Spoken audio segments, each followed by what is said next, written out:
Foster Care Nation, listen up. This is Foster Care and Unparalleled Journey.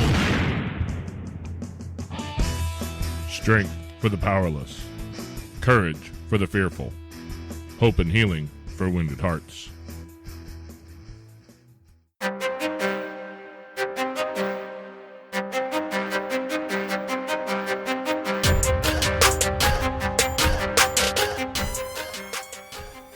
Hello, welcome back to Foster Care, an Unparalleled Journey with Jason. And Amanda. Today we have Richard Capriola here, and Richard is an author. He wrote a book that I don't think I need any part of because I know everything I need to know. Trust me, at least that's what I thought at one point in time. Turns out I was wrong. Very wrong. Very, very wrong, because he has a book, The Addicted Child, A Parent's Guide to Adolescent Substance Abuse. And as anyone involved in foster care or adoption knows, kids who've been through the foster care system are very, very, very likely to have been exposed to adult drug use along the way. Kids who grow up in those homes are much more likely to experiment with drugs and alcohol and all those sorts of things. And as much as you think that you can love all the problems right out of them, eventually one day you turn around and you get a phone call that says, "Hey man, I wanted to let you know that your son's selling some stuff. He just tried to sell something to somebody and I found out about it and I wanted to let you know." That's how I found out. And we're not talking about a dime bag either. And I was like, oh dear God, what do we do with this? Like all of a sudden we were thrown in the deep end of the pool. And we thought we knew what we was dealing with because we dealt with a little bit of pot use with the kid before. And all of a sudden we found out how little we knew.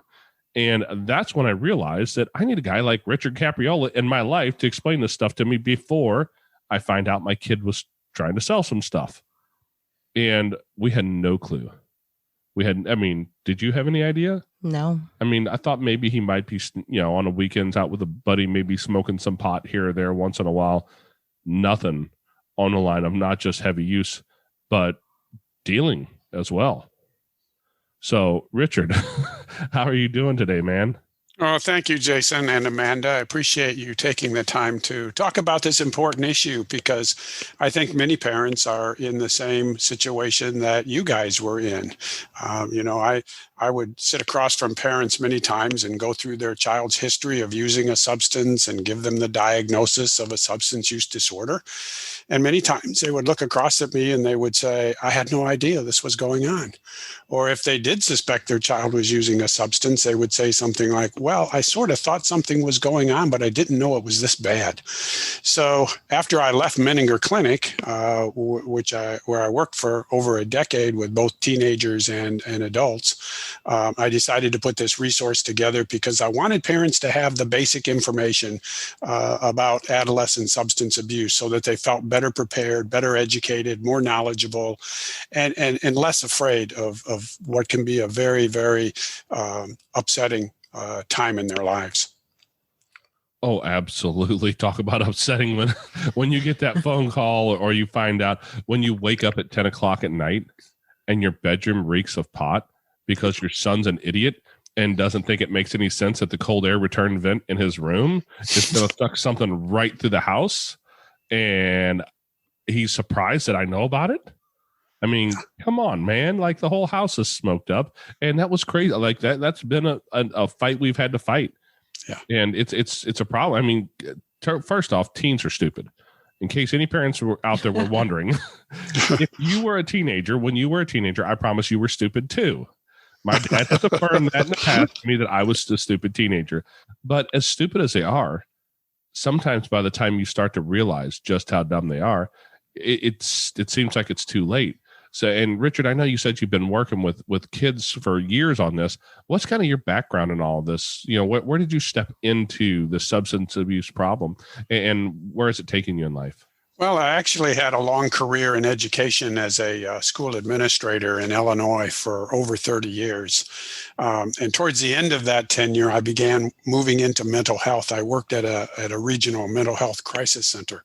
And I noticed that a lot of the people who were coming to the crisis center from the emergency rooms had a mental health issue, but also had a substance abuse issue. So I went back to the University of Illinois and got a master's degree in addictions counseling.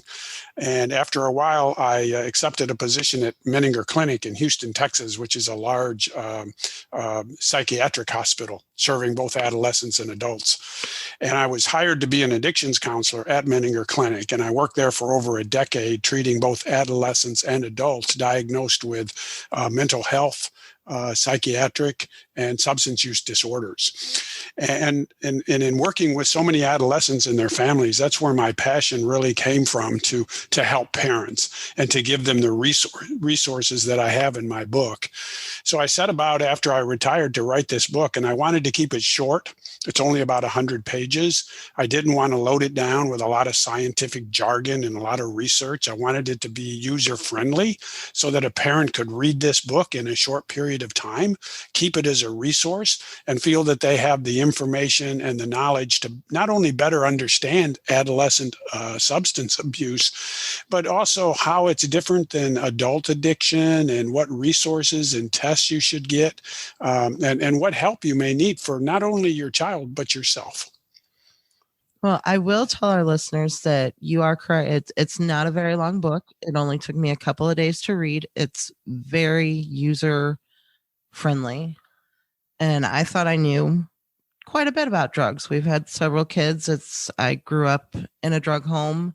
I thought I knew a decent amount about addiction, and the book was very enlightening.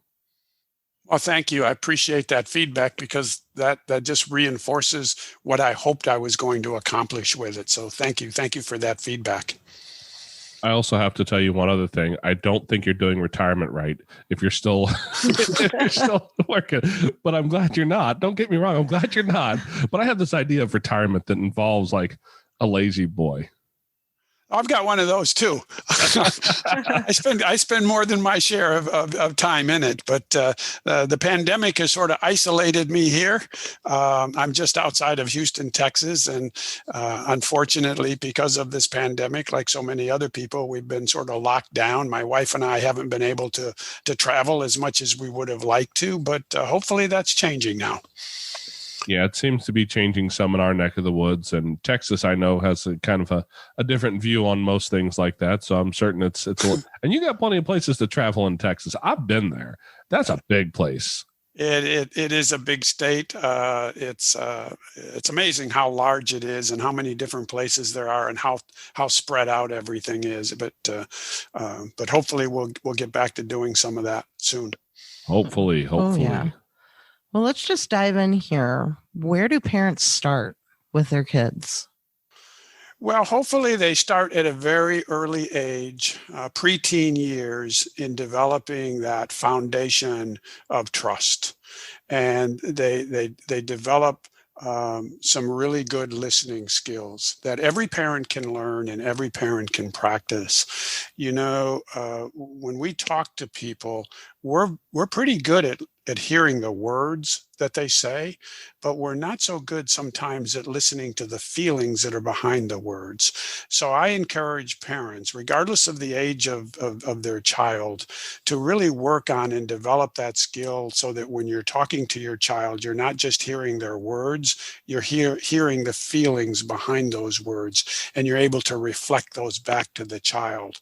When you can do that, the child is more likely to trust you and to believe that you really are in tune with not only what they're saying, but what they're feeling. Yeah, that feeling piece is a difficult thing for a lot of us guys, right? I mean, that's something that I know that I didn't pick up a lot as a kid. And as an adult, I've done an amazing job of just propagating that problem. I can see that in my own kids in a lot of ways.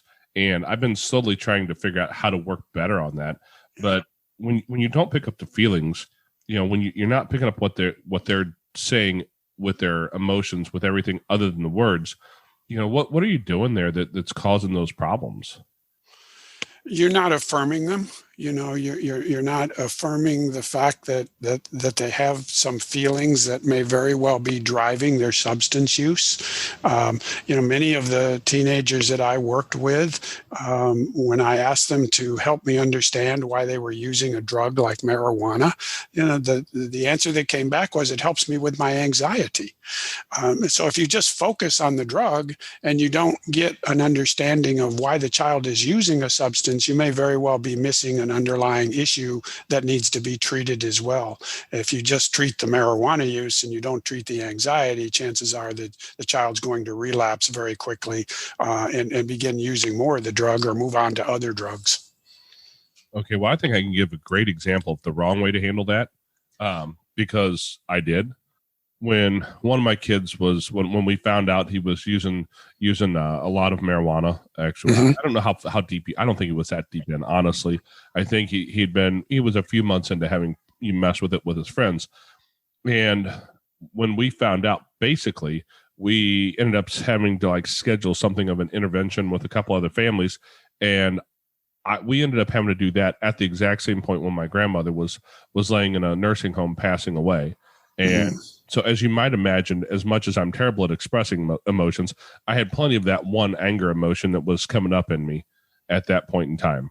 And so it was a lot of, raised fist. If you do this again, I will, this is going to be, your life is going to be miserable. I'm going to this, I'm going to that. And I don't think I need to tell you, but that was not terribly effective. Not terribly effective, but very understandable. I think that is a common reaction that parents have when they discover that their child is using a substance. Often we begin to feel angry, we begin to feel betrayed, but we also feel very scared, and we're almost built in a way that we want to fix this problem, and the way that we react to fixing it is to threaten, is to come down fairly hard.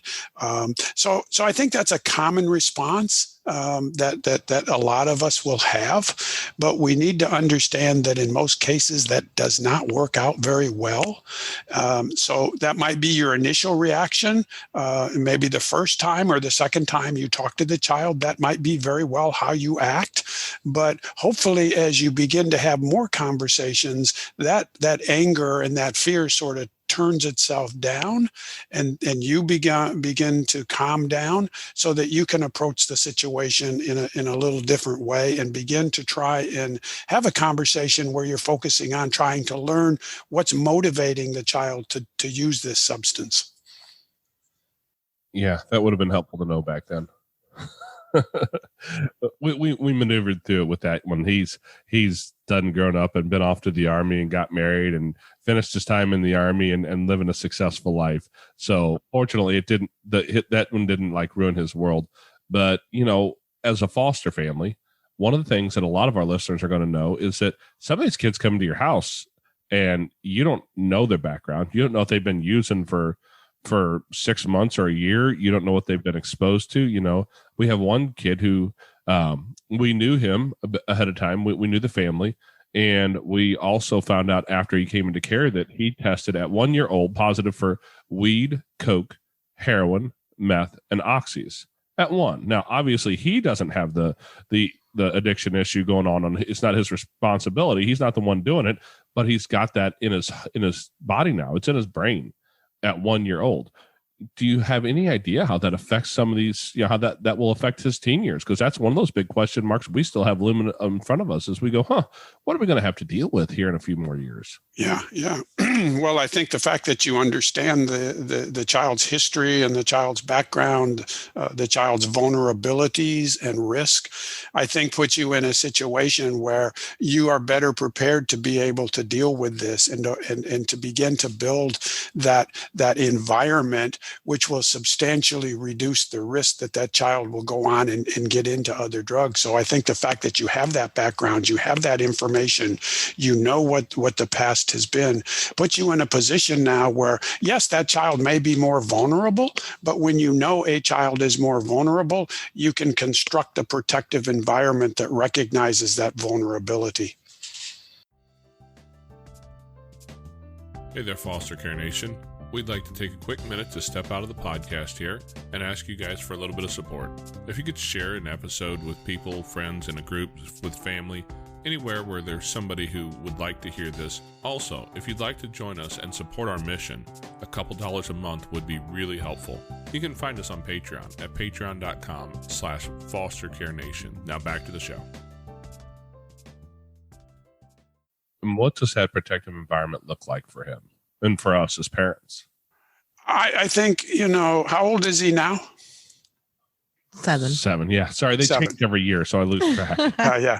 Well, I think he's right at the preteen age where you could start to begin to develop that communication with that child that develops that trust over time, to that non-judgmental trust, where that eventually you'll be able to have these type of discussions on alcohol abuse and drug abuse and why it's so important for that child and any child to protect their developing brain, to educate children about the fact that they need to protect their brain. It's very vulnerable in adolescence because the brain is still developing. One of the things that I found in working with teenagers is there is something that captures their attention. It didn't do me any good to tell them marijuana is illegal or alcohol is illegal, or if you continue to use, your grades might drop, you might not graduate, you might not get to college, you might not get a job. They didn't believe any of that. But what did capture their attention was the neuroscience. They were very interested in learning about their brain and how these substances like marijuana interact with the brain. So that is something that I think parents need to pick up on. If you want to capture your child's attention, do it through education and through science and through the neuroscience. They're more likely to be interested in that than you to tell them it's illegal. Because quite frankly, they don't care about that. But what they are interested in is learning about things like how their brain works, how their brain develops, and how these substances can negatively affect their ability to perform. Marijuana, I had kids that were teenagers that were smoking a boatload of marijuana. And when the psychological tests came back, the processing speed in their brain was below average, their short-term memory was impaired, and their motivation was curtailed. So, these drugs do affect the brain, but I think if you want a route to capture their interest, it's more likely to be in that neuroscience approach. Well, that's interesting because I didn't know teenagers had brains. I thought they left for a couple of years, but sometimes when you look at their behavior, you begin to wonder, is there a brain actually inside there? but the way our brains develop is that, our brains develop from the back to the front. So the last part of the brain that gets developed around age 24 or 25 is that prefrontal cortex, which is responsible for higher order thinking and making decisions. So it's not unusual that they're acting on the basis of impulsivity. Absolutely. Oh yeah. And we deal with children with a lot of trauma. Yeah. And there's a lot of emotion and feelings and it's raw. Yeah. And very impulsive. Yes. And it's interesting that you bring that up because in my book, I point out the need for a comprehensive assessment.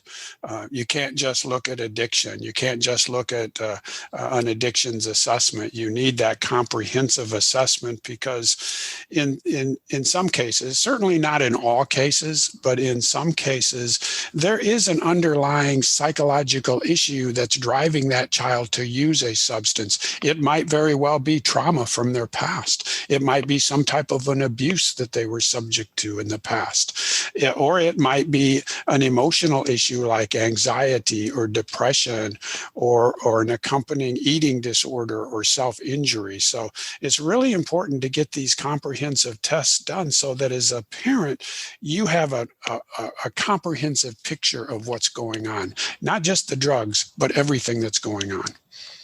Yeah, we've seen almost all of those except for eating disorders at this point. Yeah. And God, that's not a challenge. That's not a challenge. No, it's definitely not. Yeah. I will say one thing though, you say challenges, but challenges as a parent in this day and age, right now we do have a teenager who is getting himself in some trouble. and he is using marijuana.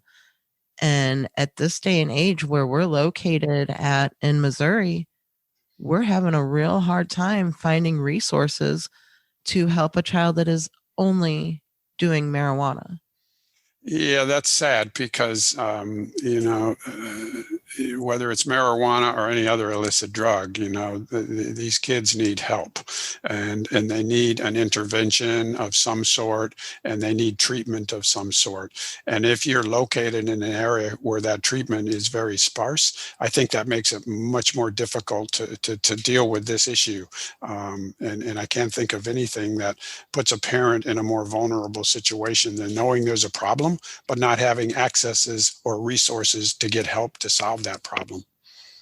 Oh, absolutely. It's very frustrating because, we've called place after place after place, and because it's just marijuana and it's becoming legal everywhere, people are not treating it as an issue anymore. And that's very scary. And it's very scary for us as parents.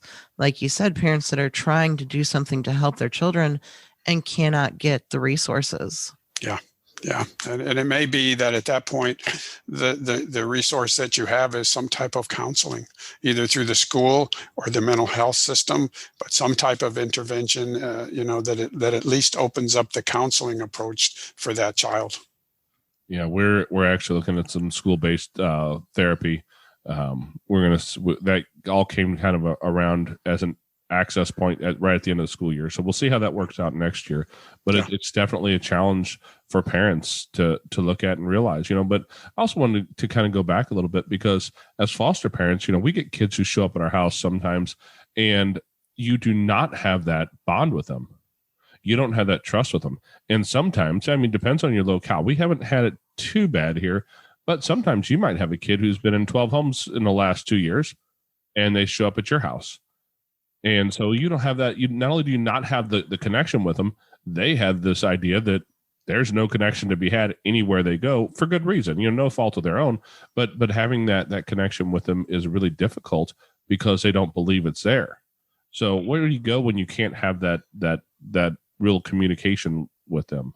That is a very unique challenge that I think foster parents have that perhaps other parents do not have, because you're taking in a child that may very well walk through the door who is going to walk in, as you say, and not have any trust really in what to know, or not know whether they're going to be here today and gone next week or gone next month, not knowing if you're going to eventually get tired of them and reject them.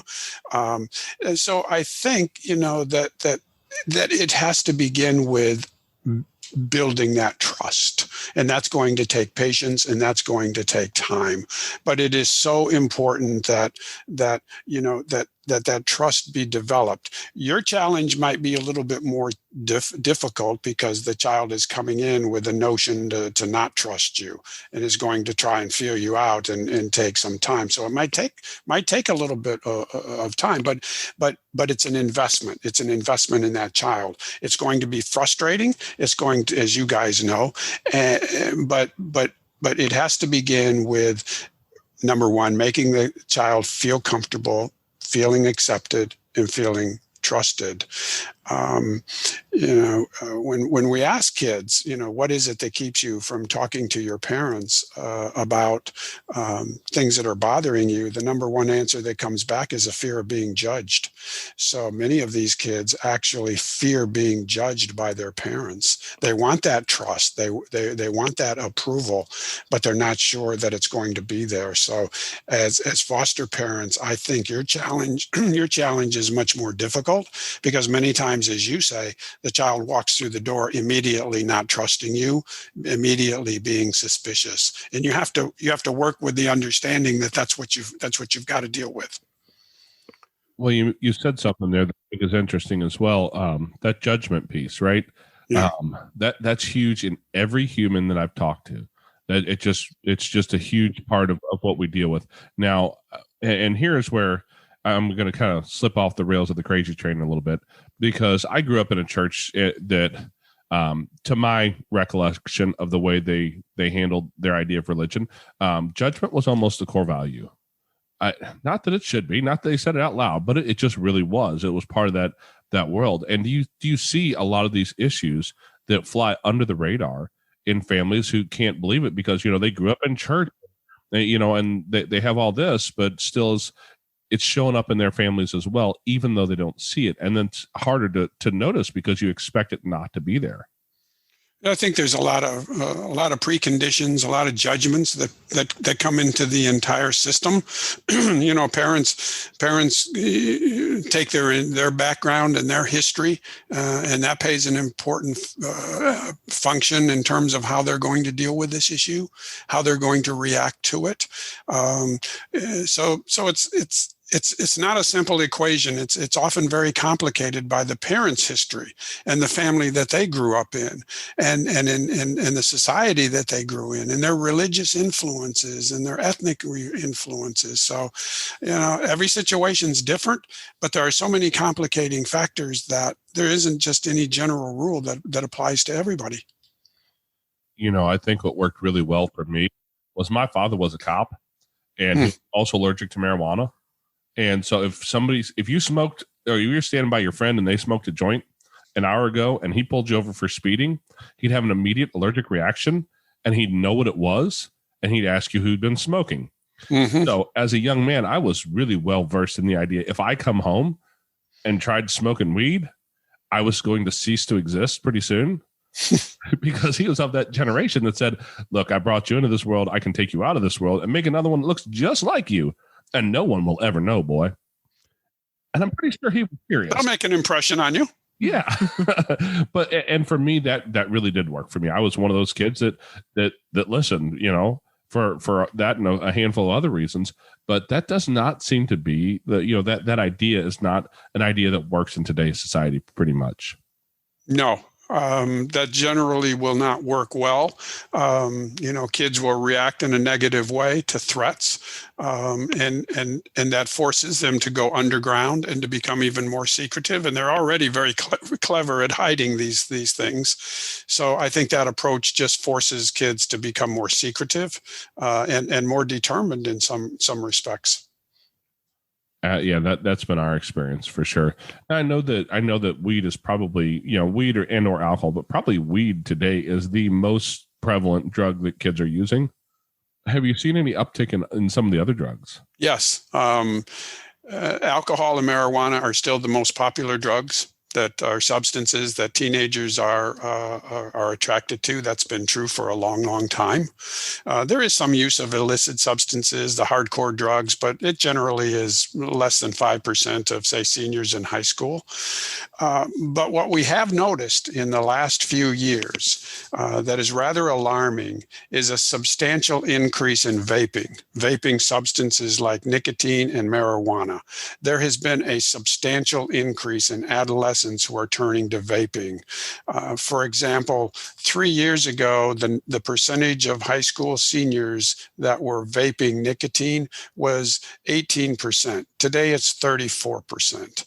The percentage of high school seniors 3 years ago that were vaping marijuana was 9%. Today, it's 22%.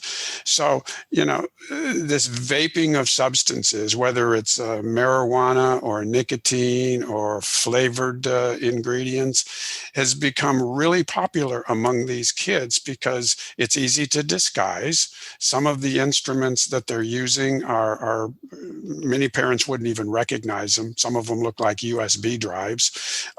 But that's the big change that we've seen in the last few years, kids turning more and more to vaping. Cigarette smoking is at an all-time low, but kids have moved away from smoking cigarettes and cigars to vaping nicotine, which means they're getting higher concentrations of nicotine than what they would get in tobacco. Hey there, Foster Care Nation. If you'd like to find yourself in a group with like-minded people, head over to Facebook, and you can find us at facebook.com/groups/fostercareuj. We've got a group over there where we talk about foster care, we talk about adoption, and we talk about all the things related. If your podcast player allows it, You can also reach down and hit that subscribe button so you get notified every week when we put up uploads. Every Tuesday, a new episode comes out. We'd love to see you next week. Now back to the show. Oh yeah, and in full disclosure, that's my world. I've given up almost all my vices, but I do use the vape device for nicotine. But I know that we have found Delta 8 cartridge in our house, and went, what's that? Are you familiar with the Delta 8 cartridges? No, I'm not. Delta 8 is one of the newer strains of marijuana that is apparently less detectable, I think, and. Okay. You can buy it in gas stations. Yeah. It's legal. Anybody can buy it as long as you're over 18. Yeah, wow. It's a different strain. No, 21 in Missouri now. They changed age to 21. But it's a strain that's not considered the same as I don't know. It's still the THC. It's just a different amount. It's something that they can legally sell, and it will still cause you to fail a drug test. It still gives you a high.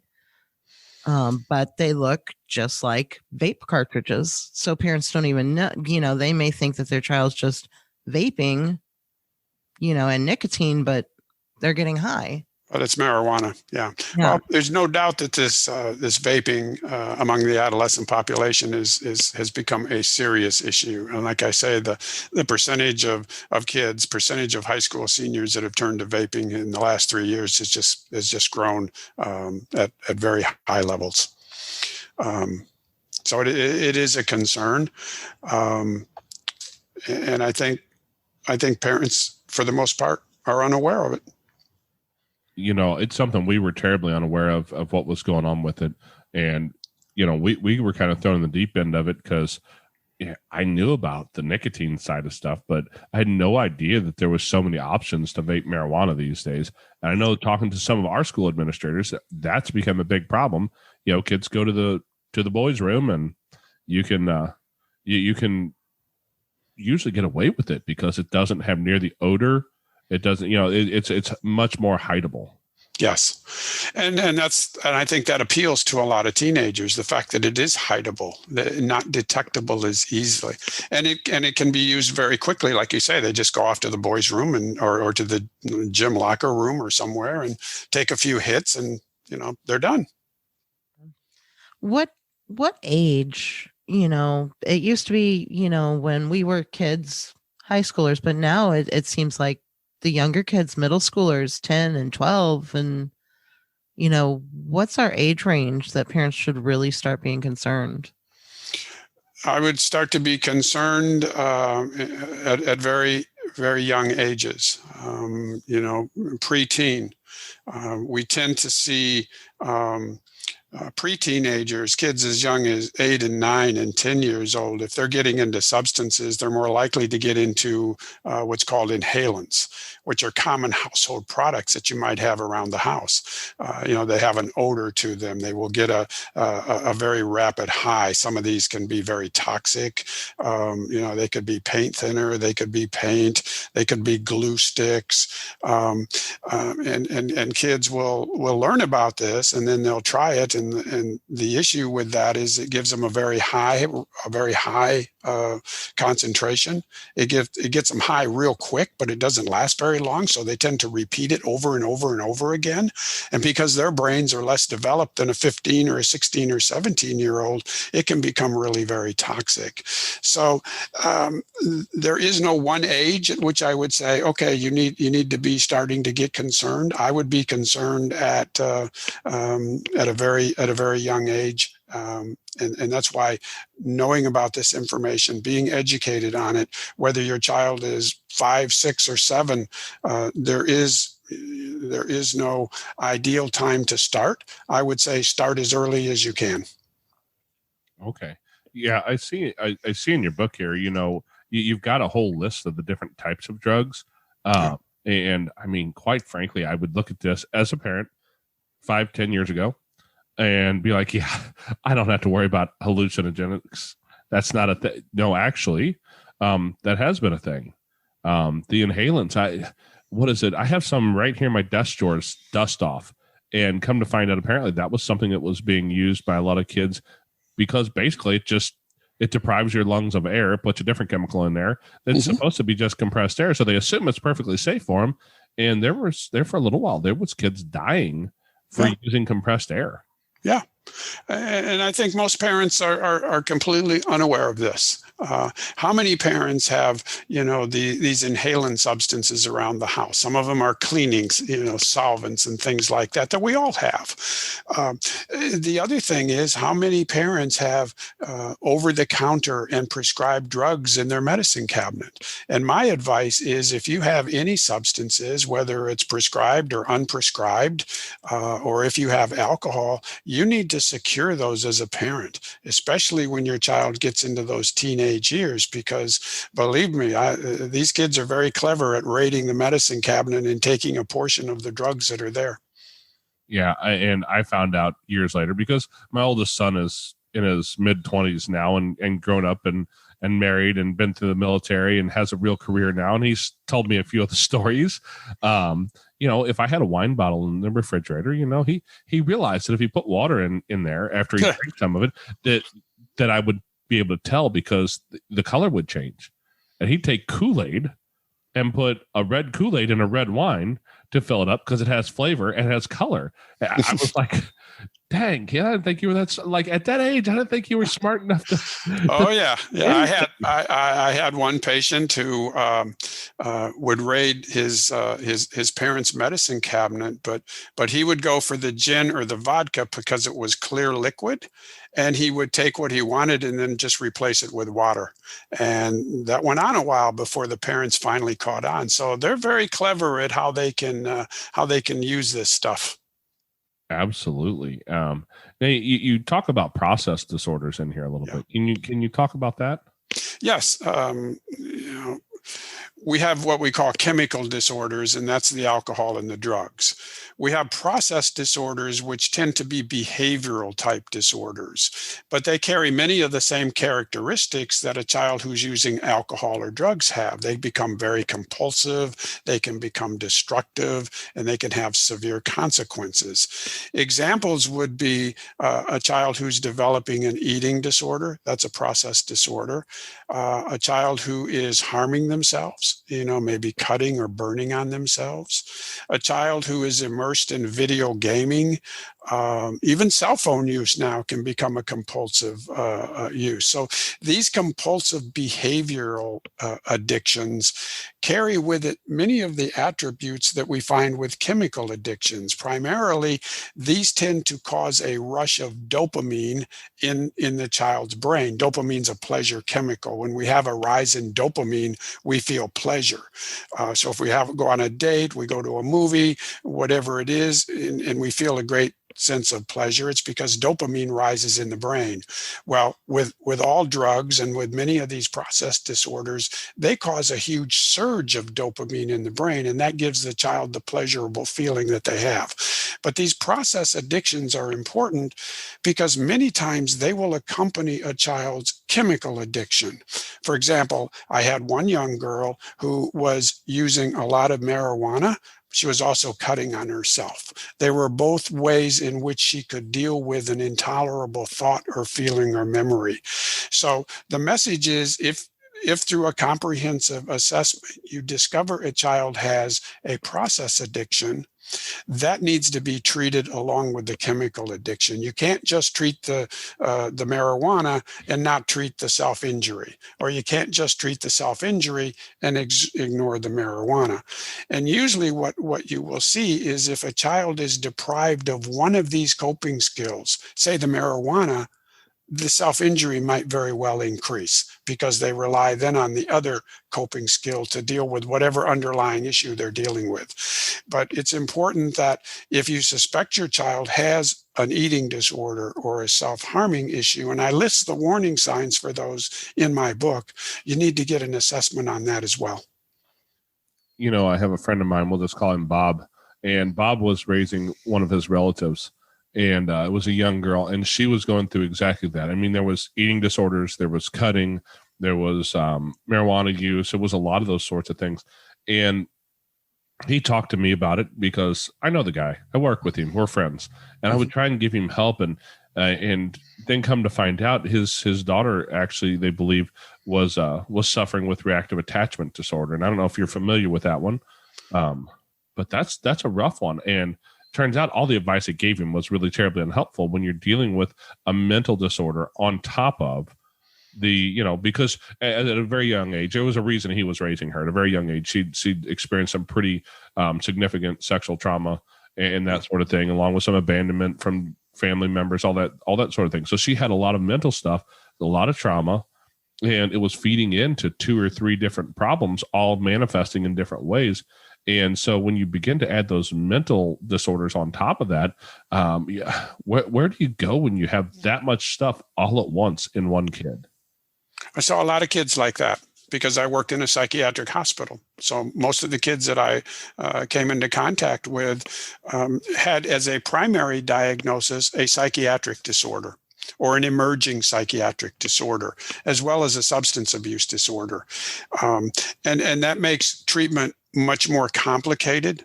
And depending on the severity of the underlying mental health issue, that's what's going to drive treatment. It's not going to be the substance abuse that drives the treatment. It's going to be the underlying issue. And many of those kids, when the underlying issue is really very, very severe, are looking at longer-term residential treatment. This is not going to be treatment that's going to be accomplished in a few weeks or a few months. Many of these children will require longer-term residential care that could last 6 to 12 months or longer because the underlying mental health issue, the psychiatric issue, is so severe that it's going to require longer-term treatment. This might be a child who, has a severe history of trauma. It might be a child who has been abused physically or sexually. It might be a child who is developing an emerging personality disorder. It could be a behavioral disorder. It could be an oppositional defiant disorder. It could be an emerging schizophrenic disorder. These are serious diagnoses that will require longer-term treatment. Yeah, you named a few of them there that terrify me. Yeah. Because we've dealt with some of them. In many respects, I think, because I've sat in rooms where where the treatment team has had to tell a parent that their child is not only using a drug, but is also developing a serious emerging personality disorder like schizophrenia, or perhaps oppositional defiant disorder. And many times that is much more alarming and scary to the parent than learning that their child has a substance abuse disorder. Because I think learning these psychiatric disorders, rightfully so, is much more scary than learning the child might be smoking marijuana or drinking alcohol. Yeah, we had one kid who stayed with us for a while, who was, now mind you, this is my diagnosis. He was not actually diagnosed by a psychologist, and my psychology degree was printed on a piece of paper with a drawing of a house on the back of it. So, my degree is not worth a whole lot, but I would say he was as textbook oppositional defiance disorder as you could have. And that was one of the ones that was really difficult for me. So, as foster parents, we're not trained in how to deal with all these different diagnoses or no. Especially when you have young kids come in, I'm not prepared to know exactly which one they have right off the bat, if they do have something, or if it's just a kid who's trying to figure the world out. So as a foster parent, when you have these kids show up, what's your best course of action to begin to find some support for them, some help for them when you something's happening, you just don't know what. And getting the answer to that what is critical. So that when you be concerned about these behaviors, it's important that you turn to the professionals to get the assessments, to get the diagnoses, and to get the treatment recommendations. And even for parents that aren't foster parents, sometimes it's difficult to sort out, well, is this just adolescent acting out behavior, or is this something that I should be concerned of? And as parents, we're not necessarily trained to know all of the differences. And that's why we rely on the professionals to do the assessments and give us the guidance. So as a foster parent, if you feel that there may be an issue here that could be rather serious, maybe it's a substance abuse issue, maybe it's a psychological issue, you need to turn to the professionals to do the assessments and give you the information that you need, because that will be the foundation for you making the decisions that you'll have to make on treatment. And they'll give you guidance in terms of what the treatment options are too. So when you get to the point where you're really concerned, and this behavior is not just something that lasts for a day or two, but sort of goes on and on and on, and you become concerned, that's the point at which you need to turn to the professionals to get the assessments and the diagnosis and the treatment plan done. And I think, to all the foster parents out there, that's one of the things that's super important, is that it's really easy to back off and go, this is more than I can handle. Yeah. And in full disclosure, Amanda and I have had to say that at one point with one particular case where we went, sorry, but this is outside of we cannot handle this. Yeah. We had a young man who had more trauma in his life than what anybody ever found out. He'd never told anybody his whole story. I could tell that much for sure. But I also know that the fact that he tried to buck up to Amanda was going to be his undoing, because my my oldest two boys, it gets so confusing when, because they're 7 to try and remember which ones, but they were just a little bit older than him and considerably larger. And as soon as he tried to buck up to their mom, they were ready to get all kinds of sideways. And I'm like, whoa, hang on. We don't need like fights and charges and stuff. Come on, let's. So we had to actually say, hey, we got to find a better place, because this is not a safe place for him right now, because this stuff is going on. But I know that he had plenty of diagnoses to be found out about down the road. And it's really hard sometimes when you have a 4-year-old who's acting that way to be able to hold on long enough to get him into the specialist to diagnose that. Because let's be honest, the healthcare system in America is not a terrible system. I'm not mad at it, but it can be challenging to get into those doctors sometimes. And it takes time to get that. It can be challenging. It can be frustrating. It can be time consuming. It can be expensive. It can be all of those, which unfortunately complicates our ability to give adults and children the best care that they need. And as a family and as a parent, it can become, just tremendously frustrating.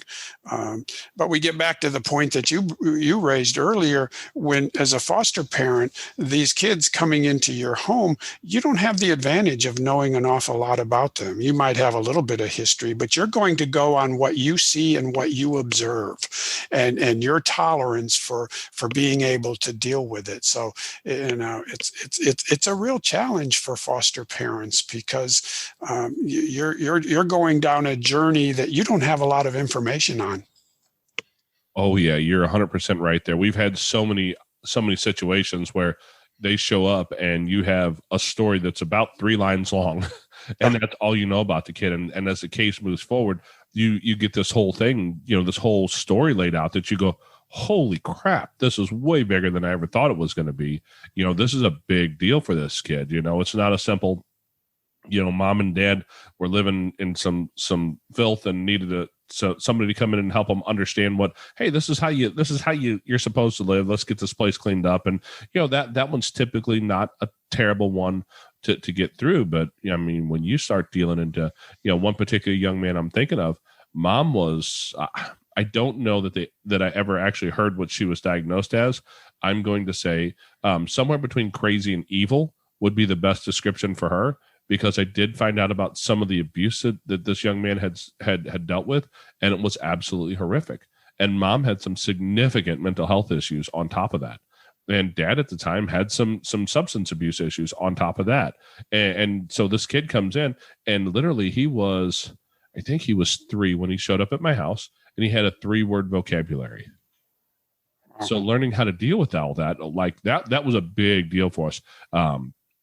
And he eventually was diagnosed as reactive attachment disorder, but he was, fortunately, I think we caught him at the last possible moment, because he attached to my wife so deeply that was, I mean, I'll be real honest, he's tattooed on my chest over here. That was one of those cases that tore our hearts out when he left. He was just an amazing kid, but it took some doing to get there. And that was difficult because there were so many different things about the backstory, whether or not he was exposed to any kind of substance abuse as a baby, and then his abuse and his trauma that he dealt with, and all the pieces. It gets to be a really complicated puzzle as a foster parent. And I'm certain that even as parents, when your kids don't come from foster care, there's trauma in your kid's life that you very well may not know about. Most abuse is not found out until well after it happened. That's right, and many parents, as you say, don't know about the abuse that's there. The kids keep it to themselves. Sometimes you see signals of it, you see indicators of it through the behavior. But parents are not trained psychologists. They're not experts in the field. They don't necessarily know what to look for and what not to look for. They're just observing the behavior and wondering, well, why in the heck am I seeing this behavior? And it becomes a real challenge. It becomes a challenge for parents to sort this out. Well, is this adolescent behavior? I've seen this before. But the thing to pay attention to is, the changes that you see in the child. Are these changes that are temporary, or are these changes that are ongoing? So my advice to parents is pay attention to the changes you see in your child. Don't assume that they're adolescent acting out. They may very well be, but they also may be indicators that there's something else going on underneath the surface that you need to find out about. Chapters 14, 15, and 16, I think, are all about treatment for kids who are going through this stuff. Yeah. What's some of the basics of what treatment looks like for an adolescent who's into some of those substance abuse problems? Treatment always begins, first of all, with a comprehensive assessment. Which leads to a diagnosis, which leads to a treatment plan. There is no one treatment that fits every situation, every child. Every child's different. Every diagnosis is different. Every assessment is different. And the key to success, I think, is two things. Getting an accurate diagnosis and treatment plan, number one. And number two, having the child in treatment long enough so that it has a probability of being successful. Many times, treatment is not long enough. Depending on the severity of the issues, you may be looking at treatment that could last a month or two, or it could last many, many months. There is no one treatment that fits every kid. It's all going to come down to the comprehensive diagnosis and the treatment plan that's recommended by professionals. Well, I also see a problem that I've heard parents talking about and just witnessed and stuff. There's also a lot of parents that are in denial. Yeah. And even when the evidence is presented to them, they're like, nope, not my kid. Nope, he was just holding that for so-and-so. That's not his, not hers. Yeah. And it's got to be pretty difficult when you have parents that are in denial to get children accurate help.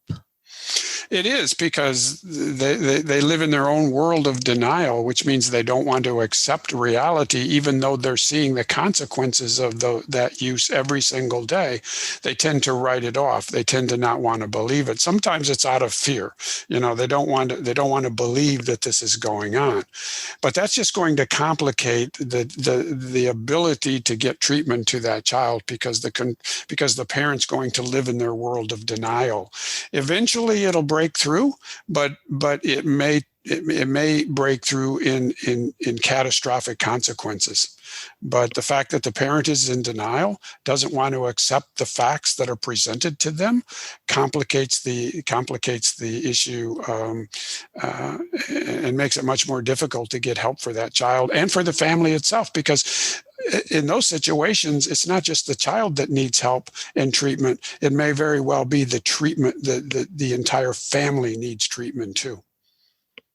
Yeah, because one of the things that I've noticed is that there are families and entire groups of people that I've met that seem to have taken the idea that well, here in Missouri, weed is legal. And for the listeners, that's legal in air quotes, because marijuana is now legal if you have a prescription for it. If you have your med card. And it has changed the way that a lot of people look at it, to the point where I drive for a living and I will be on the interstate occasionally and I'll have a car pass me. And here I am in this great big truck and this little car goes flying past me, and holy cow, how can I smell your weed out of your car into my truck on the interstate? That's frightening.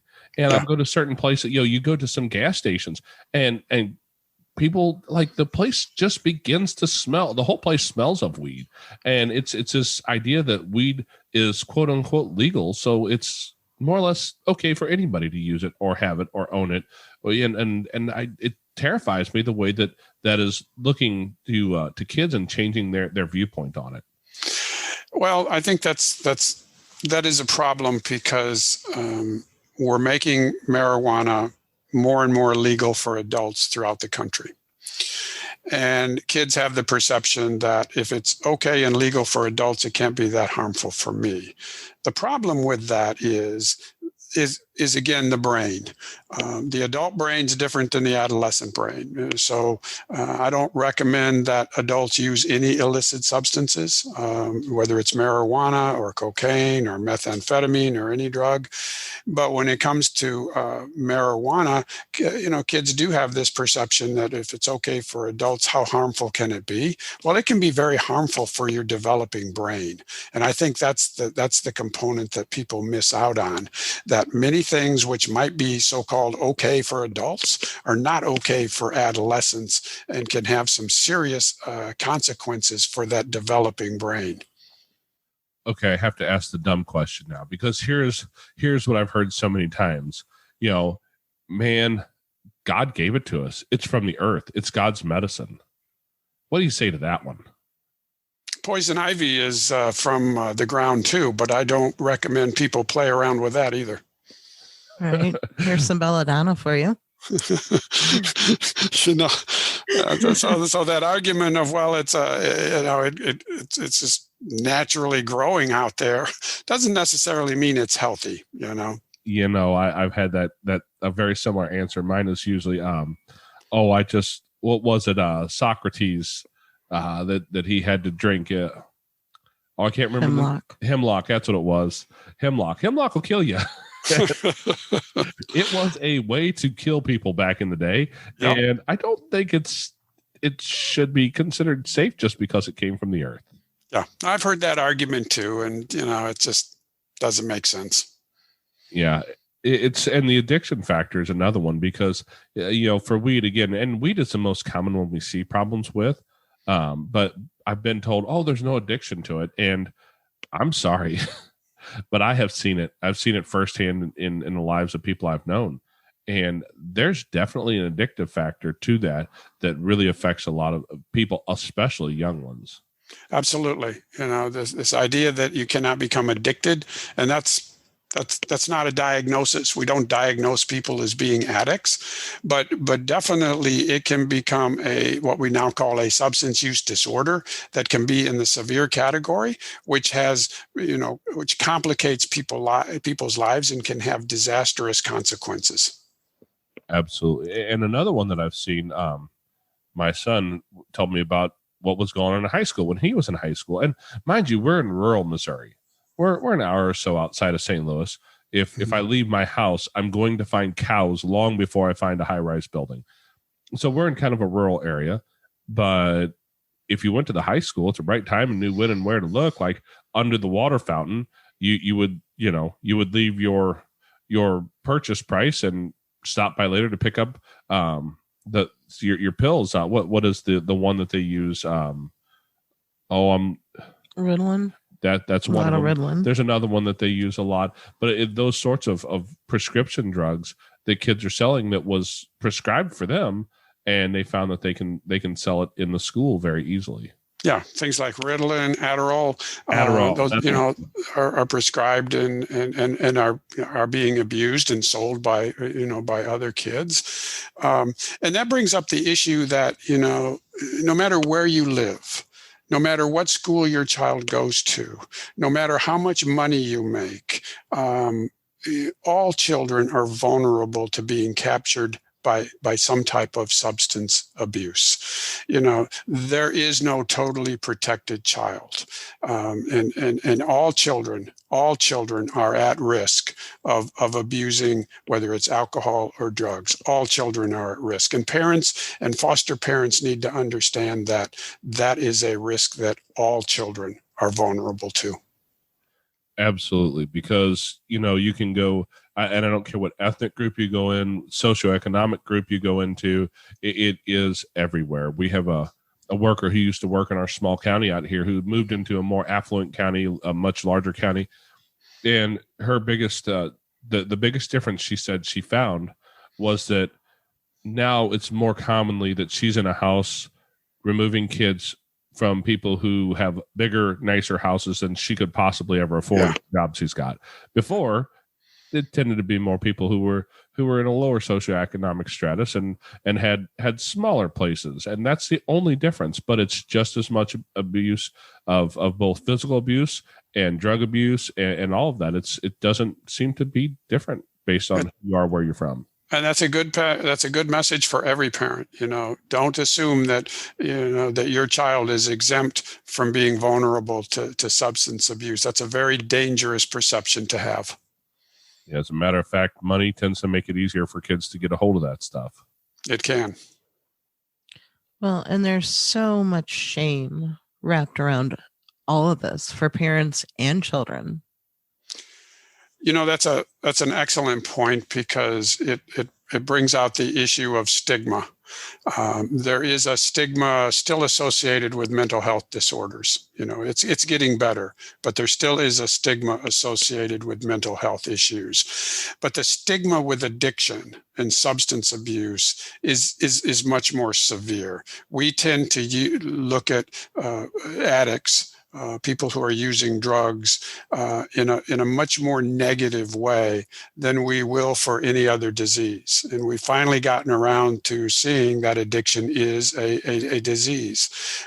But the stigma of addiction is much more severe than it is for mental health or any other disease. And that causes society to look at addicts and even adolescents who are using substances in a much more negative context than what needs to be.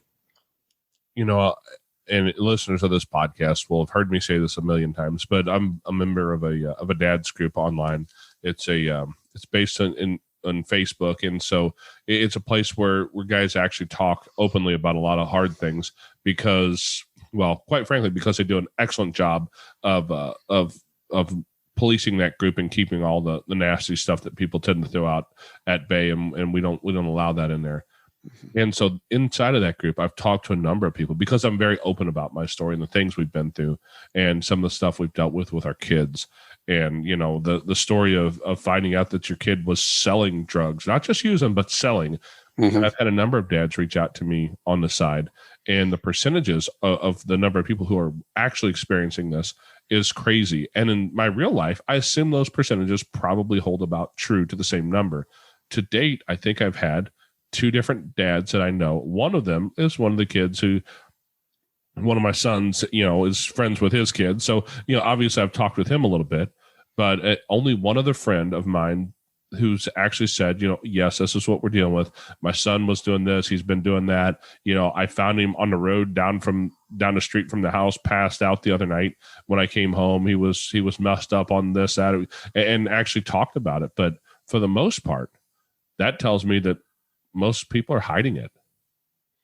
Yes, most adolescents are hiding it. Most adults hide the fact that their child might be using a substance, and I think that catches parents off guard because they don't want to know that their child is using a substance, and then they find out, well, not only is the child using a substance, they're out there dealing it as well. They're selling it to other kids, and that becomes even more disturbing for the parent. Well, and parents, just like kids, we don't want to be judged. We don't want to be called a bad parent. And if you admit that your child is having problems, especially with drugs, not just some mental issues, but drugs too, you're a bad parent. You did something wrong. Yeah. You didn't take care of your children. You didn't protect them. But for me, I think you're a bad parent if you don't get your children help, if you don't recognize that there's a problem and do something. Yeah, I think that's true. I think society does judge parents that way, unfortunately, many times. But being a parent has the responsibility to take care of your child. And when you notice that there's a problem, you take care of it. If your child broke their arm, you take care of it right away. If your child develops a fever or develops the flu, you take care of it right away. This is no different. When you discover or you have suspicions that your child is using a substance, or you discover that they're using a substance, that's not something that you sit back and just put under the rug. That's something that you need to act on immediately. Well, maybe not immediately, because your first knee-jerk reaction might be like mine. You might need to first take about 10 deep, long, slow breaths and then jump right on that reaction. Yeah, well, your first reaction probably going to be feelings of anger, feelings of hurt, feelings of betrayal. So you probably need to take a moment to calm down from that, or a day to calm down from that, and then try to approach it from the perspective of being curious, wanting to learn, what's really going on. And I want to say that, one of the things I was surprised with is I've always been very big on honesty with my kids. I'm like, look, you tell me the truth, I'm going to tell you the truth. Yeah. And it's going to hurt sometimes, but the truth is always better than nothing else. And when I found out and started asking questions, the ability of a kid to look you right dead in the eye, your cute little wonderful angel child who is just, can do no wrong, is going to look at you and be like, no, Dad, that was so-and-so who got in trouble. No, that wasn't me. I would never do that. I would never touch that stuff. They're probably lying.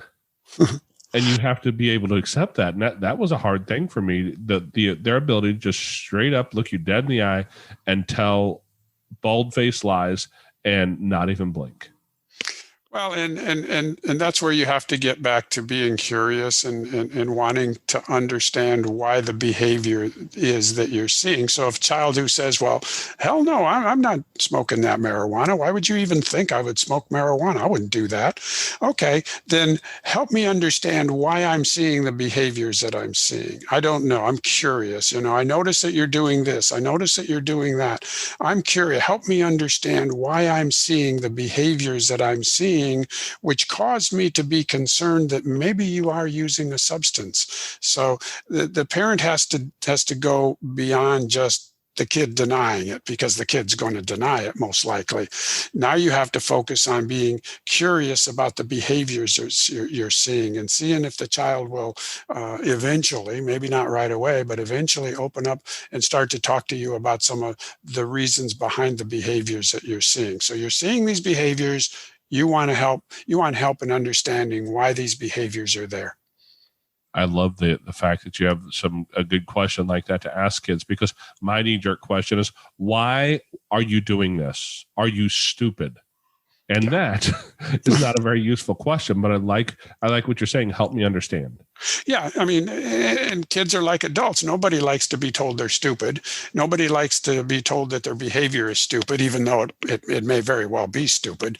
I think you're much more likely to get the information that you want by taking an approach of just being curious about, help me understand why I'm seeing the behavior I'm seeing, because they can't deny the behavior. That's there. Now you're wanting to know, and you're wanting help in understanding, why am I seeing this behavior in you? Yeah, I like that, because we're not looking to pin something on the kids and make them feel like I'm just here to accuse you and convict you, and that's where the judgment comes from. Yeah, there's no judgment. I'm just curious. I want you to help me understand why I'm seeing this behavior. Help me understand it. I'm curious. There's no judgment. There's no right or wrong. I'm not accusing you of anything. I'm curious as to why I'm seeing this behavior. And that may take several discussions before you get to the answer. Oh yeah, that's great. I love that. Man, I appreciate you coming on here today and putting this out here because, like I said, Amanda and I, we had kids, and I mean, I don't know if you know this or not, but today they're handing kids out at the hospital, and they're not sending them with instruction booklets. And we thought we knew what we were doing, and we didn't think we would ever have this problem. And we're actually getting like, I don't know, we should be getting some kind of certification or something at this point for the amount of experience we have. But, nobody told us this. Well, it's great that you guys are putting together a podcast like this that can help other foster parents learn from the experiences that you guys have had, and to be able to share that. I think this is a tremendously valuable resource for any parent, but especially for those who are foster parents that can listen to these podcasts, can understand what you guys are saying and learn from your experience. I think that's a wonderful thing that you're doing. Well, I look at it this way. God has led us through some really deep waters, and we've been through some hard struggles in our time.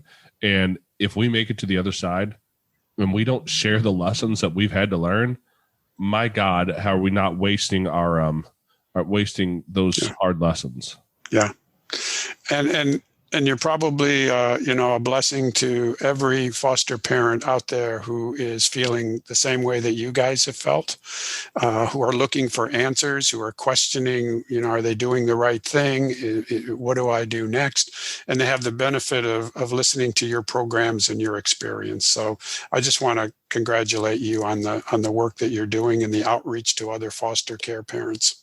Well, thank you. And one of the things we like to do is to reach out to people who know something way more than us and give those resources out, because without that, I mean, my God, this is the world of Google. All the answers are out there. And sometimes it's hard to find the right ones. Yeah. Like my son once told me, I don't need to go to school, Dad. Google has all the answers. Oh, yeah. And I said, yes. Yeah, well, sometimes they're not the right answers. Exactly. So, yes, they do, son. They have all the answers, the right ones and the wrong ones. Absolutely. And sometimes you can't tell the difference. Well, thank you so much for your time. I appreciate it. Thank you guys again for inviting me to the program and for participating in the discussion. I think it's always helpful, when those who are doing the interviewing can also add their own perspectives. I think it adds a lot of value. So thank you so much. Okay, Foster Care Nation, thank you for listening to Richard's story. Now take his knowledge and wisdom to heart so you can create love and healing in your family and community. Be sure to come back next week. We have new episodes every Tuesday. If you'd like to share your story as a guest, you can reach us at fostercareuj@gmail.com. You can connect with other like-minded people on Facebook at facebook.com/groups/fostercareuj. Don't forget, we have a Patreon where you can support our mission for as little as $5 a month. It's at patreon.com/fostercarenation. The links to everything are in the show notes on your podcast player or at fostercarenation.com. And as always, you are so super awesome. I think you guys are cool. Yeah. Thank you for listening. Thanks.